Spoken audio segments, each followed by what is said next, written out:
ಮೆಕ್ಕೆಜೋಳ ಹಿಟ್ಟು, ಕಬಾಬ್ ಪೌಡ್ರ್, ಧನಿಯಾ ಪೌಡ್ರ್, ಅರಿಶಿನ ಪುಡಿ, ಬ್ಯಾಡಗೆ ಮೆಣಸಿನ ಪುಡಿ, ಗರಂ ಮಸಾಲೆ, ಪುಡಿ ಉಪ್ಪು, ಕಸ್ತೂರಿ ಮೆಂತೆ, ಮೊಟ್ಟೆ, ಬೆಳ್ಳುಳ್ಳಿ, ಉಳ್ಳಾಗಡ್ಡಿ ತಪ್ಪಲ, ಕ್ಯಾರೆಟು, ಹೆಚ್ಚಿದ ಉಳ್ಳಾಗಡ್ಡಿ, ದೊಣ್ಣೆ ಮೆಣಸಿನ್ಕಾಯಿ.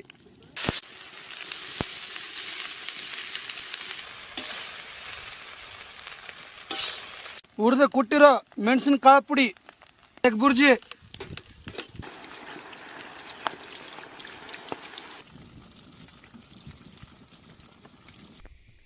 ಸೂಪರ್ ಆಗೈತಿ. ಬೆಳ್ಳುಳ್ಳಿ ಕಬಾಬು, ಫ್ರೈಡ್ ರೈಸ್ ಕಾಂಬಿನೇಷನ್ ಎಷ್ಟು ಚೆನ್ನಾಗೈತೆ ಅಂದ್ರೆ